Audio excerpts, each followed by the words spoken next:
So just to get going, if I can start with Giulia, I'd love for you, Localization Program Manager at Shopify, to tell us a little bit about who you are, your background, studies, previous work experience, if we can kick off with you. Sounds good. Thank you for having me. This is very exciting, and I'm honored to be here with all of you.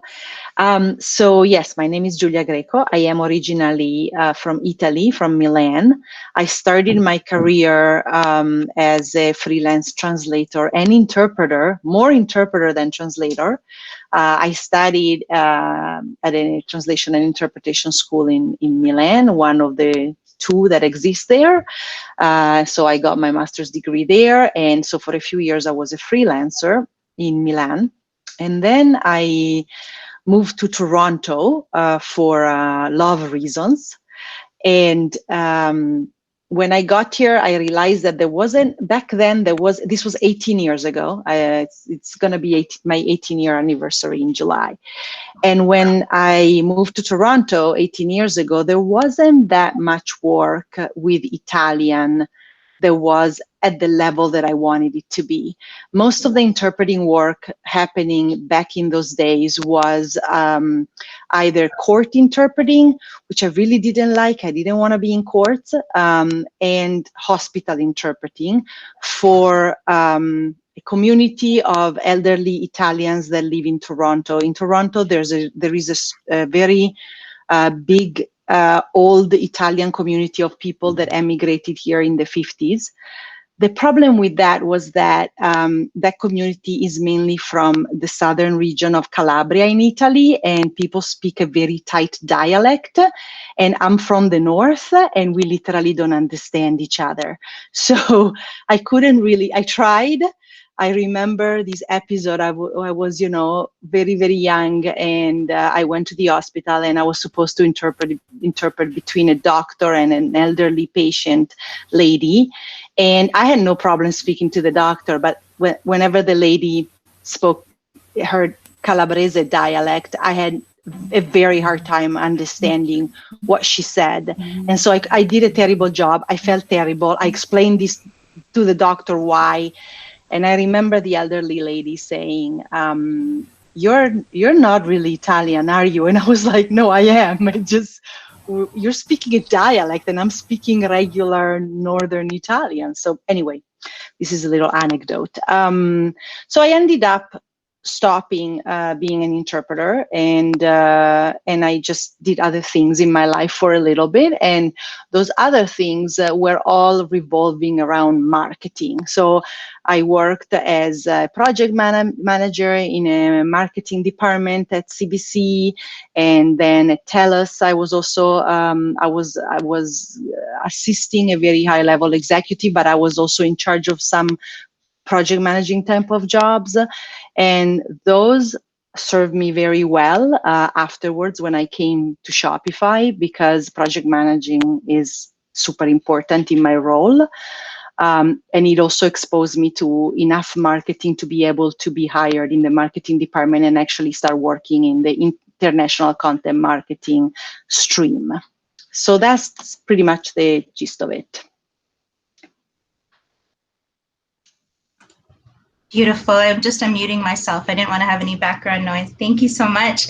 I think that's some amazing background, and it sounded like you had a really quick, brief introduction to localization right off the bat with the two different dialects, right? Wonderful. Monique, let's hear about you. Can you tell us a little bit about you? Yeah, so I went to Glendon, which I assume, I know we have at least one Glendon alumni on the call, but so I went to Glendon. I studied translation and French studies, and my original career goal was to be a full-time translator. But it turns out in Toronto, it's very difficult to be a French to English translator. It's a lot easier to be an English to French translator, and a lot of jobs want to kind of force you into that role. And so I did try that for a little while, but I never felt confident about my work, and I wasn't happy doing something that I didn't feel like I was equipped to do. So I started working more in bilingual type roles where I could do sort of like project management and office admin sort of things, where I was also doing French work. So I would translate emails and things like that.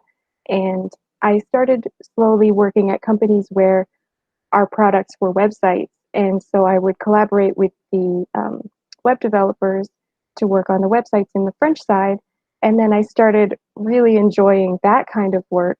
So I eventually decided to go and take a coding class. So I took a 3-month coding boot camp and kind of took the leap into software development.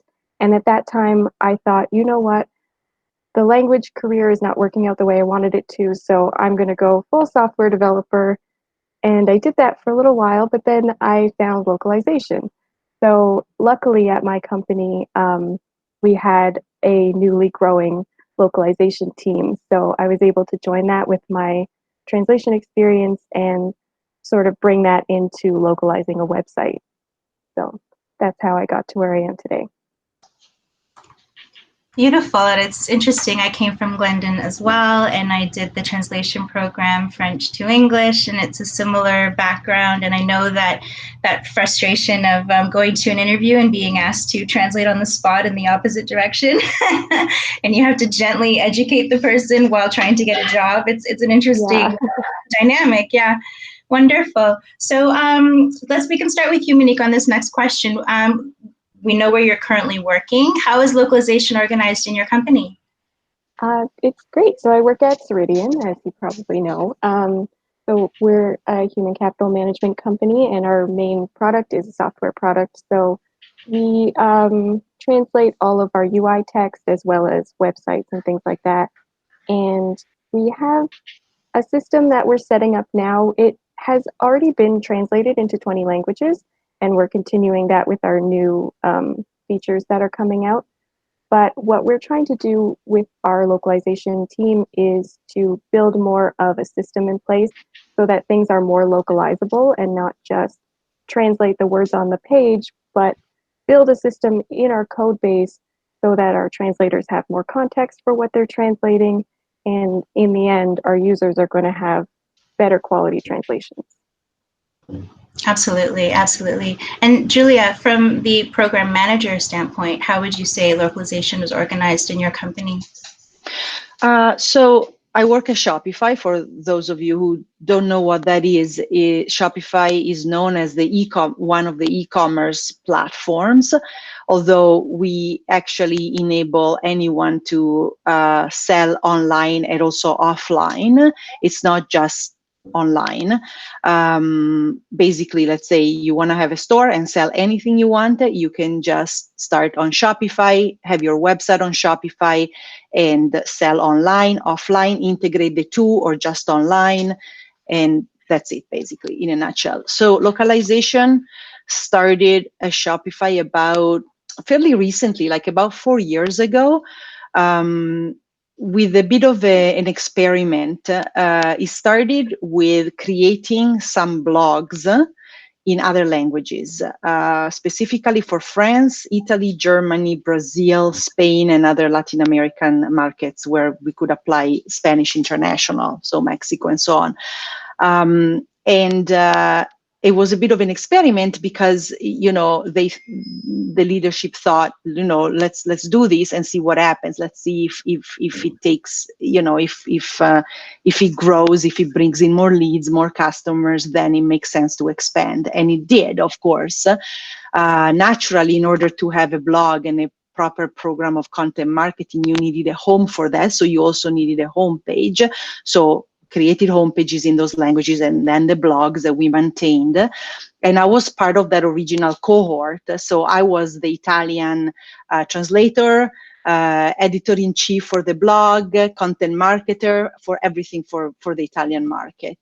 My colleague Aleks, who organized this beautiful event, she came as the French one. So we were part of that initial experiment. And then eventually, a couple of years later, since it went well, it was decided to be, you know, to do internationalization like properly. And so we started with localizing and translating our back end, which is what our clients see when you are a client of Shopify and you create your shop. You can now decide if you want to have your entire backend in Italian or German or whatever other language we do. And we do that we have 30 languages so far and counting. And then also our support documentation, which is super important because, by having proper translations of support documentation, you kind of reduce the load on those teams that provide support. We have teams that provide support in other languages, not all 30, but many. But still, the request is such that you need to pair it with a proper help center that's fully translated, and that also continues to grow. We have recently added YouTube channels to that whole portion, localized and done in those several languages. And then we do marketing, localization, and translation. So marketing includes our homepage, any new landing page that's created, emails to merchants, emails to partners, all sorts of initiatives like various campaigns, social media.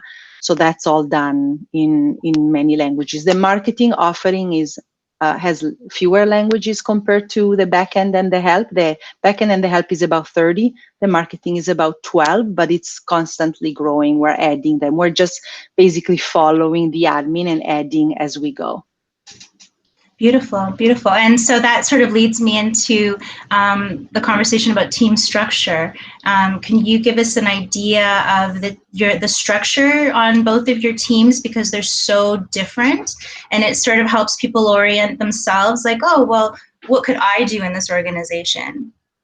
Monique, Right. Did you want to give us an idea of team structure, or you can continue, Giulia, if you're on that train of thought.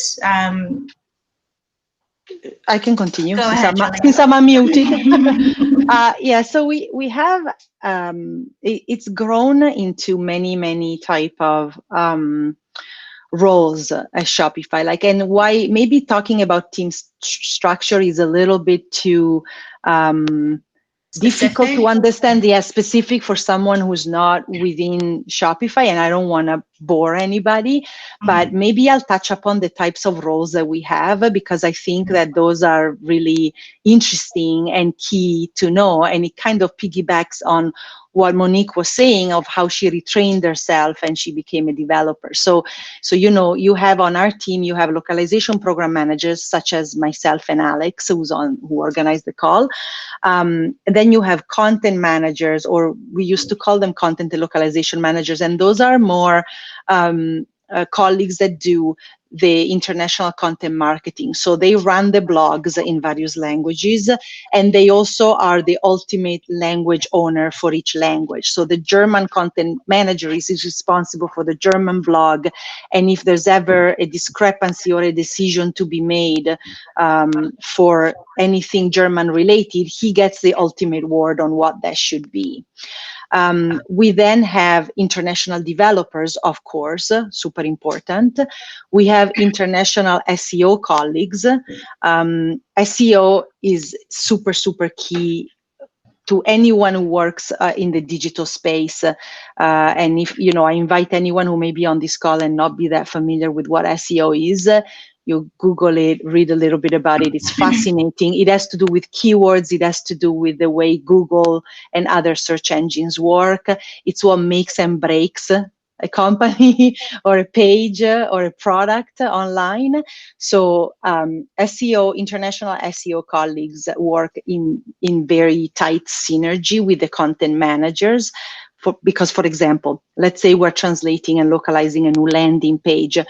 The translators will do the first pass work, then it gets reviewed by the content managers, it's good to go. Then the SEO colleague comes in, checks it, and optimizes that page. So the SEO colleague gets back to the content manager and says, great job, but I would like you to increase this word. Can we change the title to this? And the meta description should be this. Can you check that it makes sense in your language, in your grammar?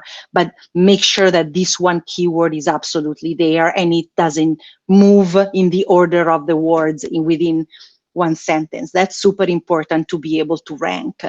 And so you work in tandem. You work in tandem to make this work. So you have to have a good relationship.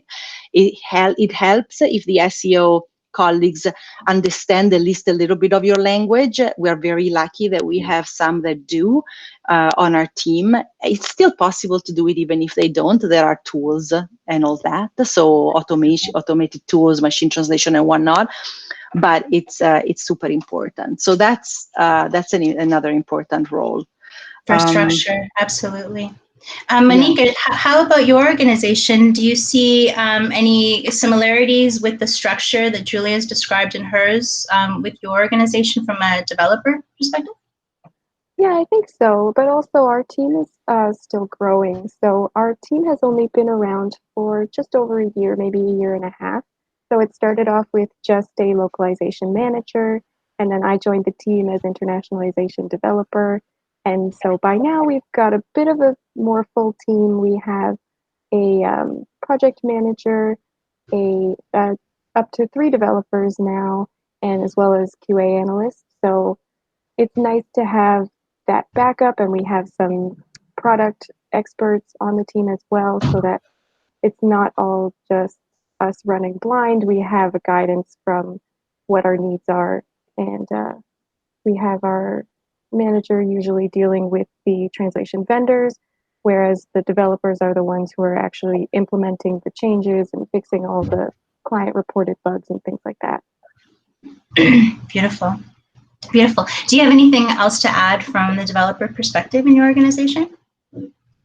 Yeah, I think it's really interesting to be the internationalization developer because it can seem from the outside, I think before I joined the team, I was kind of under the impression that it would just be like any other developer role in a company where, you know, your tasks are passed on to you, you complete those tasks, and that's it. But in our team, because it's a small team and because we're kind of building it from the ground up, we have the ability to notice things that haven't been internationalized properly from the get-go, and we can start those processes for ourselves. So not only are we fixing, say, a client says, oh, this date format is incorrect, but we can also say, you know, it would really be best practice to display our countries like this or display our language options like this, and then we can go ahead and implement those changes. So I really like that option where we're not just doing the work, but also guiding the work based on best practices and things like that. Yeah. Can I add something? Please. I think, I mean, having developers that are specialized in internationalization or that come from a background like Monique, so understand translation and localization in the back, can absolutely make or break your project or your sanity. I know, for real. Like I love working with developers who understand that, and it's a freaking nightmare every time I have to work with developers who have no idea about best practices in internationalization and localization, because inevitably they will break something. Inevitably, it becomes a much longer process and difficult and fraught, and just you're banging your head. Like the reality is that it's a very specific discipline, and there are best practices, and also understanding simple things. Like, for example, I'll make a simple example. Like punctuation is part of language, and developers that don't have the correct background and don't speak any other languages don't understand that. They don't think about that, and they assume that they almost see punctuation as a graphic design system instead of a language system. And that is a disaster. Why? Because I end up with developers that go on GitHub, see a different form of punctuation in one language compared to the English, think that the translators did something wrong, and try to send it to be corrected or correct it themselves. And then it breaks, and we're like, what just happened here? And then I have to go and explain that no, punctuation is part of a language, and you should not go in GitHub and change it by yourself because you don't know what you're doing. yes, in Spanish we put an upside down question mark at the beginning of the sentence. Yes, in Italian we don't use an em dash, we use an en dash, and yes, we put a space before and after an en dash, which you wouldn't do in English. So all of these little things, you'd think that you have to say them once and it's okay, but it's never like that. And so, yeah. I think they also have their own language that they're dealing with. Go ahead, Monique. Yeah, give us your perspective. I was going to say, I think that often comes from the fact that best practices for localization are completely opposite of the best practices for coding. In coding, you never repeat yourself. You want to be as elegant as possible. So say you have an area on the screen where you can have one task, two tasks, and the number is going to change. So you wouldn't count that word task and tasks. You wouldn't add both of those words. You would add task, and then through code, you would add an S if it's greater than one. And that works great in English. And that works great in code. And then the developer just walks away and is so proud of themselves. But that's terrible for localization. So the whole point is education. And that's a big part of our team's job, is to educate the developers and tell them, I know this is best practice for coding, but now that we're an international product and we're trying to make the best of our international product, this is how we have to code, and these are our new code standards. So that's a big part of our team. Yeah, that's great that you guys are doing that. It's super important. Absolutely. And I think that your background in translation has served you so well, because you're able to navigate these two different worlds, which are languages, basically. Both my elder brothers, they only speak English, but they're both programmers, and it's a language, and it requires creativity as well. And so I think that you've married those two beautifully. Wonderful. So I think that we've gotten to, the 30-minute mark in our discussion. And I'm wondering, I did want to ask you guys about how your role might have changed a little bit during this COVID time. And then I wanted to maybe get into some questions from our audience and let them ask some questions. But yeah, just when it comes to this communication and how you're innovating, both of you, this new territory, how are you continuing to innovate during COVID? Working from home. Go ahead, Monique. Okay, thanks. We're very lucky at Ceridian. We already had a very flexible work from home program, and our team is also spread out between Mississauga, Markham, Ottawa, and Toronto. So we were already used to telecommuting with each other. So it was actually pretty seamless to get into the work from home mind space. And luckily, I do feel like we've definitely gotten busier, because there are a lot of new messages that are important to get out, a lot of new features related to COVID, because we're a human resources company. You know, payroll has changed, sick time has changed, a lot of things have changed. So there was a lot of new language that needed to get out quickly. So our vendors and our team had to really step it up. But luckily, I think we've we've started to calm things down now, which is nice. Yeah, and I guess you've had to innovate quite a bit as well during this time to do that. Yeah, for sure. Wonderful. Okay, so let me just take a quick look over here. I'd love to be able to get into asking some questions from the audience, and I think that the point about innovation is really wonderful, and I think we should hopefully continue about talking about that.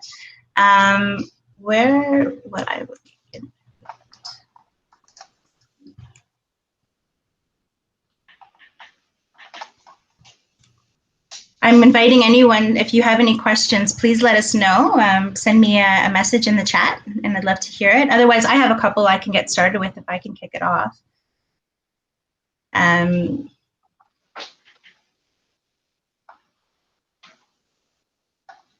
No, not seeing anyone coming in. I can give you a minute to think about it.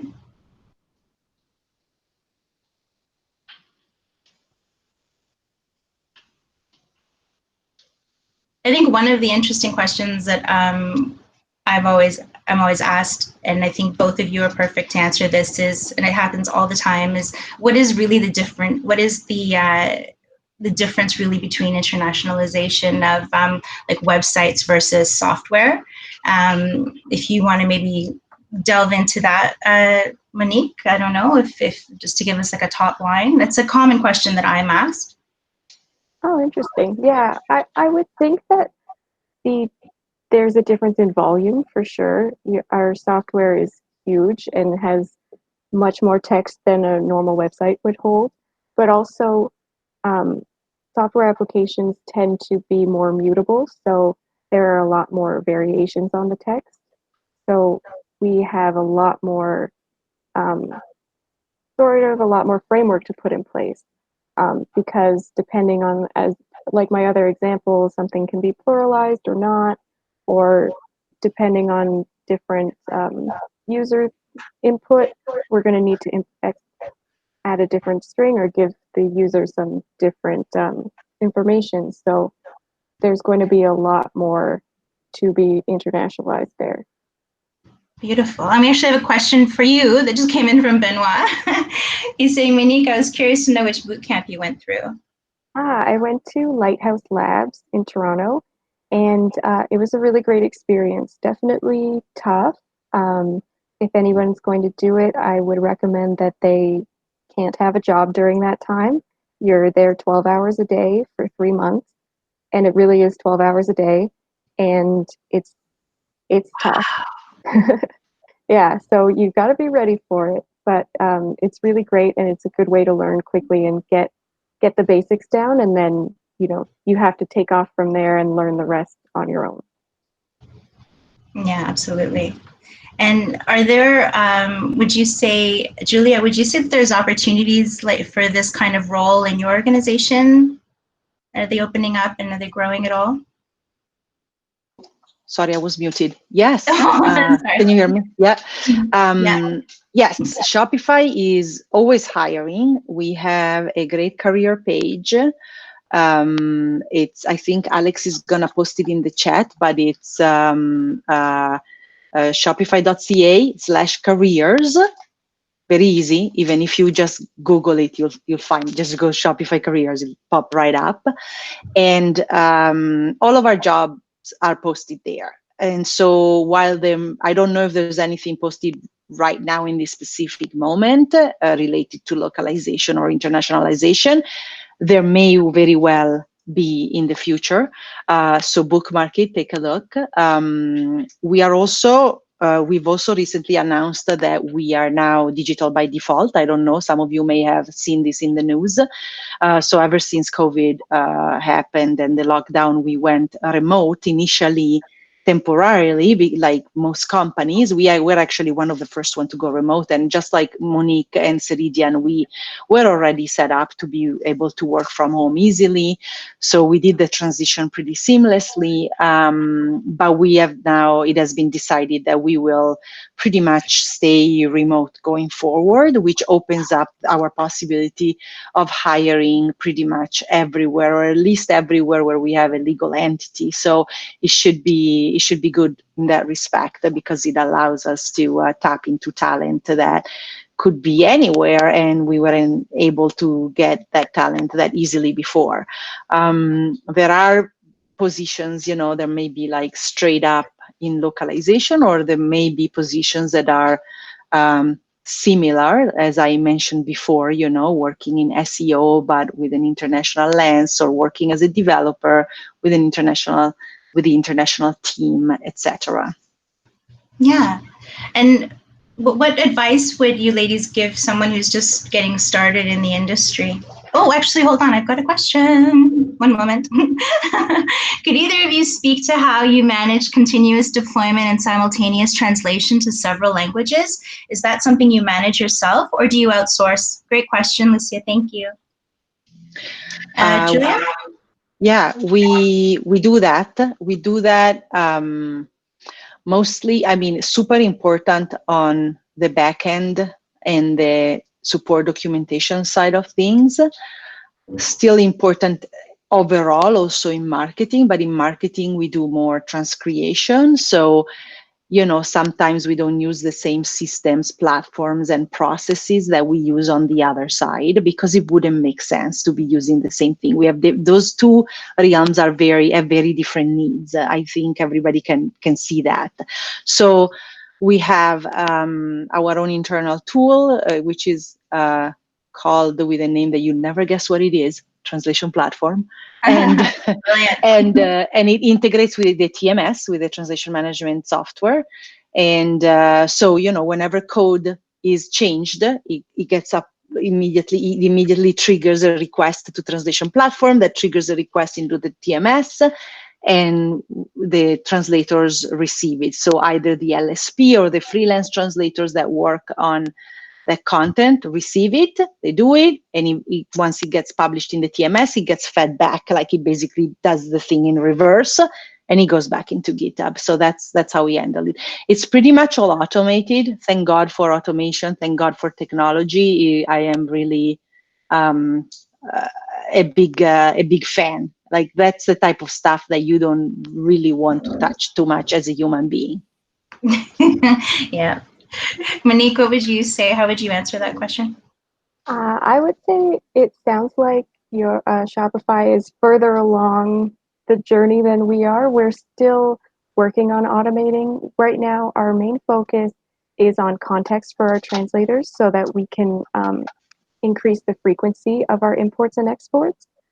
So we're really working hard to isolate language from different modules together so that the translators can see all of these words are about benefits, or all of this is about time and pay, so that it can quickly be returned to us instead of a lot of back and forth of what does this mean and what context is this. So we're really starting at the beginning to really get everything isolated and contextual and get our translations quicker and quicker, and then hopefully we'll be moving into the automation world.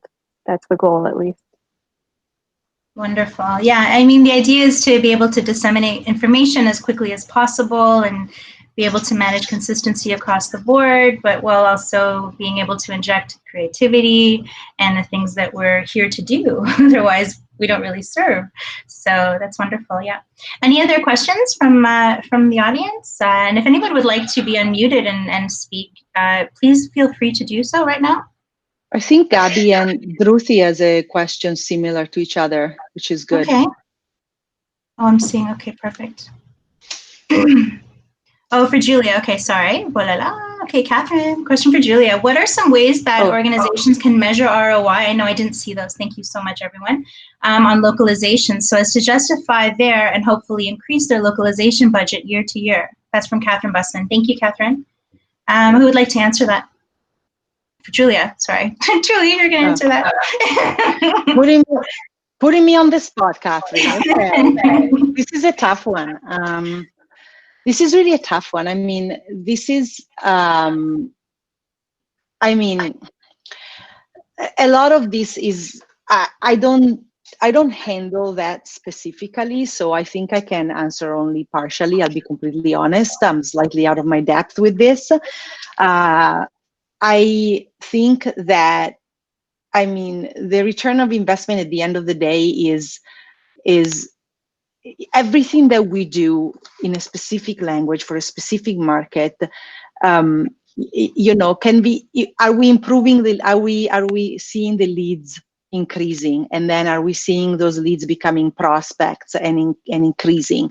So that's a measure of success. However, I think it's hard to pinpoint that those increases, those good numbers, only on localization and internationalization. There are other factors that need to be taken into account. For example, are there in-country teams that are doing initiatives? We have them in some countries, not everywhere yet. We will, as we grow, increase them. But, we may have a country manager in one country. We may have a partner manager. We may have a very strong partner ecosystem in one locale versus another, and I'm sure that those initiatives have an impact. So it's a little bit hard sometimes to extrapolate what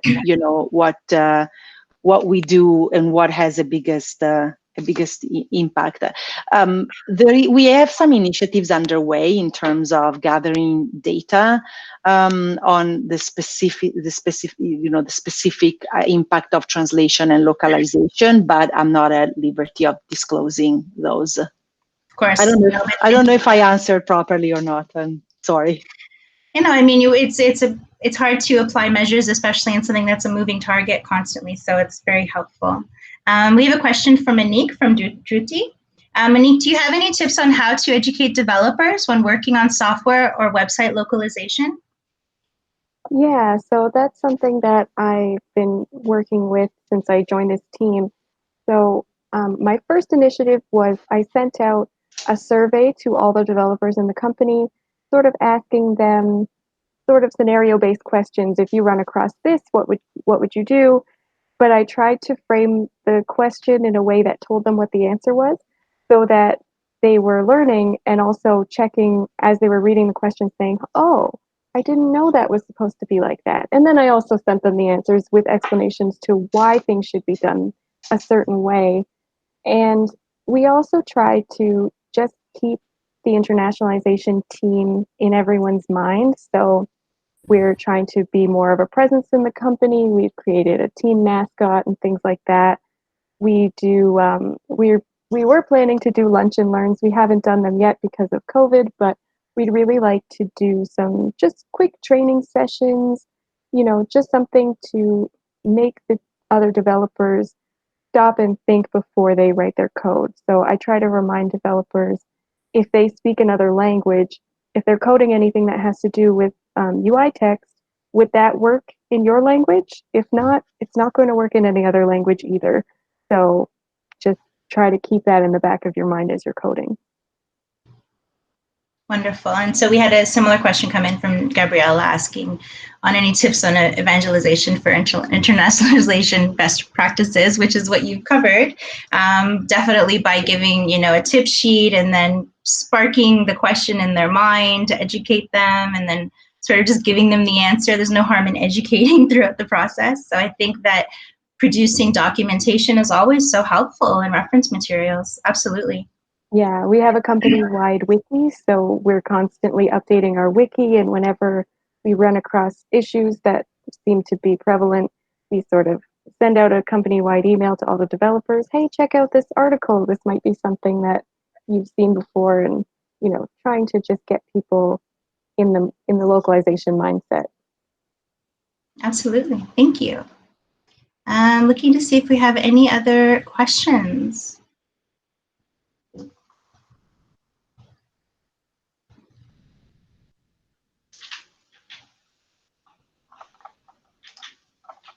What are your favorite online resources for localization best practices?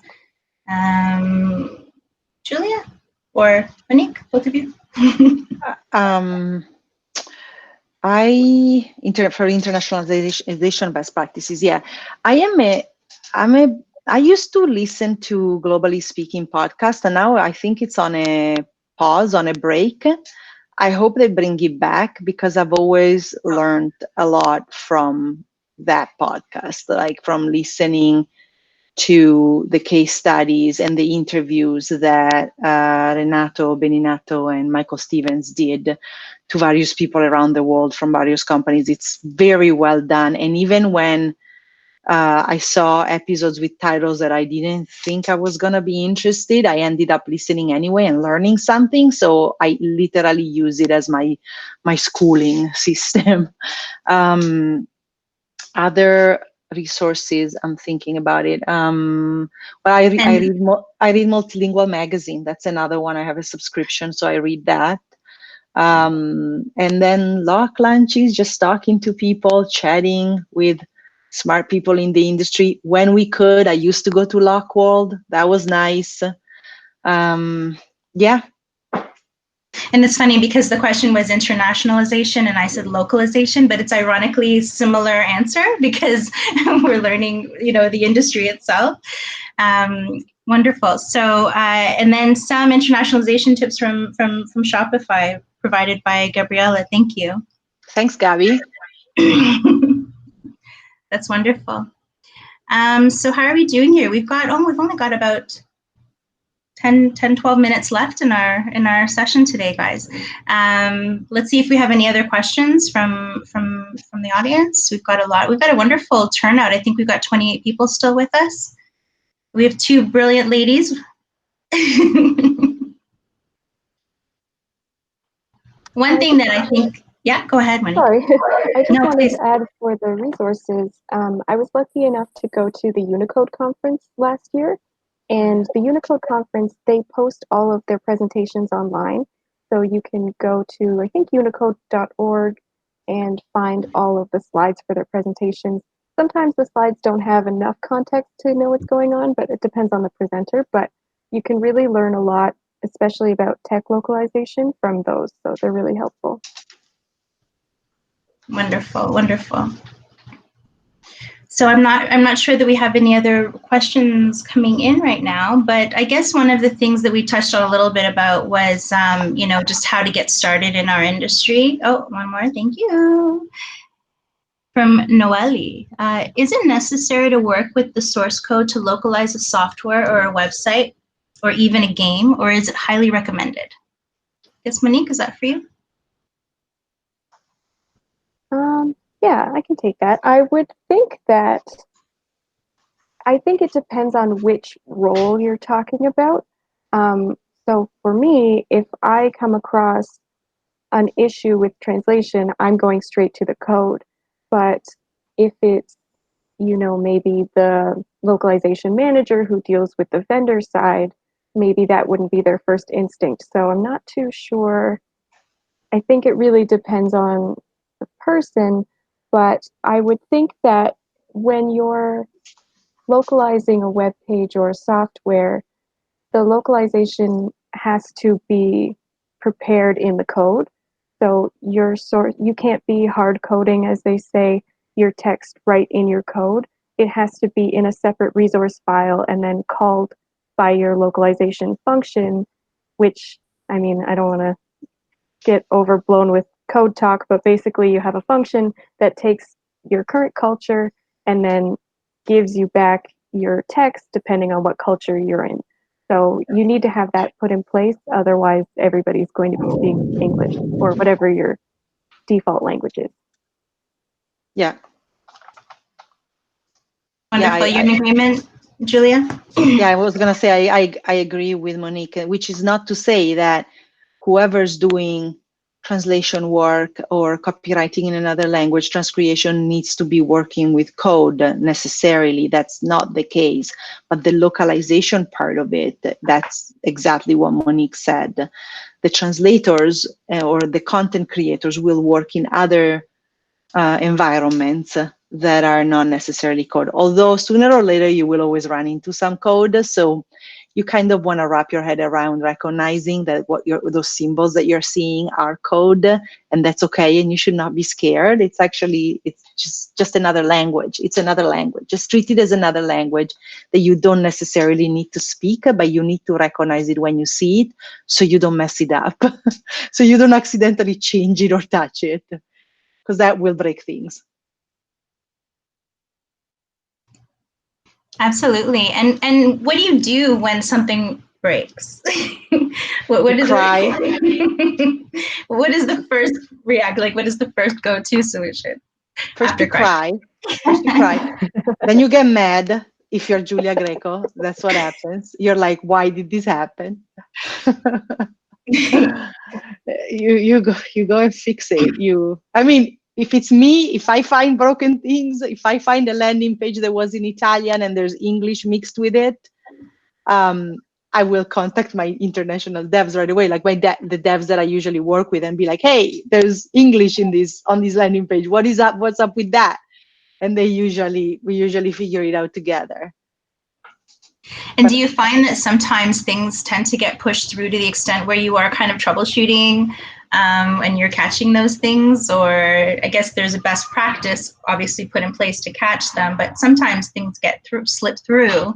So do you kind of go back to the drawing board and say, okay, where did we miss that? And how do we Root cause analysis. Yeah, for sure we do root cause analysis, but it's usually pretty straightforward. Like we usually know why this happens. It's usually because somebody bypassed some of our gatekeeping systems and checks that we have in place for a reason. So that, and for whatever reason, some people, maybe without realizing, they bypass certain things, maybe because they need to ship something super fast and they don't wait for all the translations to have, for all the languages to have come through our translation management software. So it literally doesn't exist in XYZ language yet. And they ship it anyway, and so you will have something deployed and with English, because the default language is English, and so that's what happens.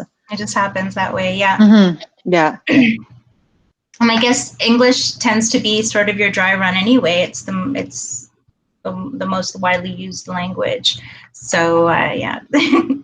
Yeah, interestingly, I can say that if we have had instances where something is created not in English, it's like we actually get, it's not that it's not created in English, but we've had instances where we get a request to create something, but it doesn't exist in English, and there's no interest for it to be created in English.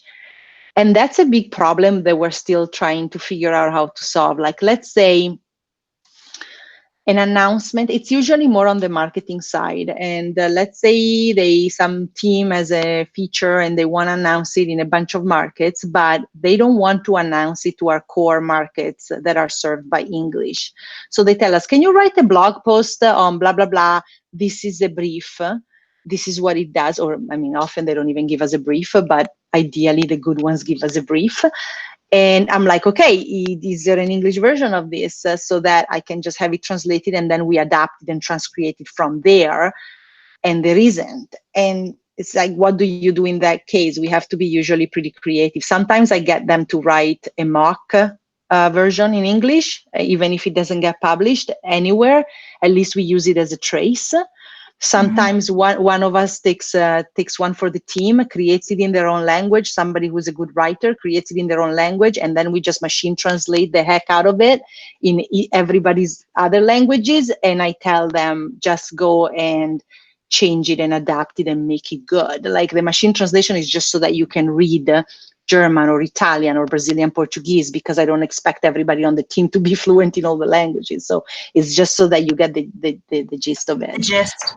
Yeah, so it's a bit it's interesting when that happens. It's tricky. I'd like to set up a rule that everything has to exist in English also, because otherwise we're kind of out of our depth, but I haven't been successful in that yet. Yeah, that's a challenge, to have sort of something to go back to as a reference point. That's universal. That would help, I'm sure, when it comes to what happened in that language, and then you have someone who's troubleshooting it who's not an expert. It's great to be coming up with innovation as we go, and I think that's what we're all meant to bring to all of our jobs, some form of innovation. And we have our unique skill set, both of you, for example, that can innovate those little issues and troubleshoot. So we've got 3 minutes left on our wonderful discussion. I just wanted to maybe close and ask just the more common question.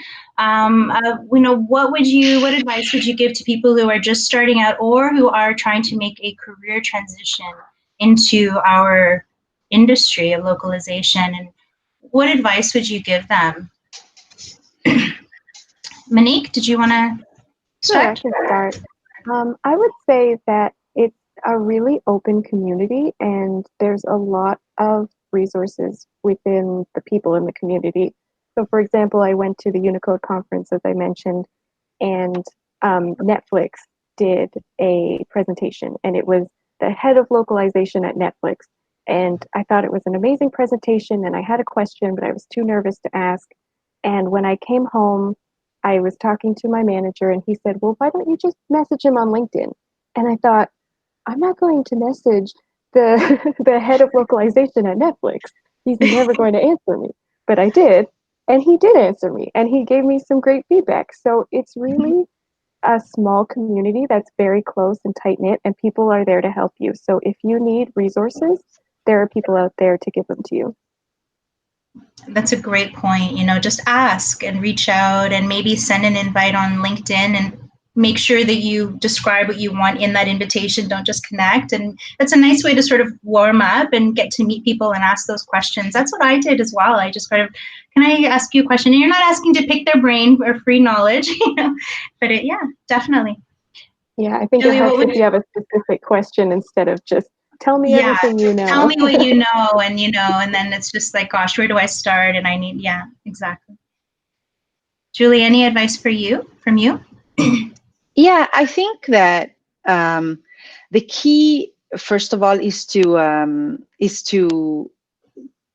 be willing to evolve and open to learn and change all the time, because it is a sector where technology is so intertwined to what we do, and it can really help you if you embrace it and learn how to use it to your advantage.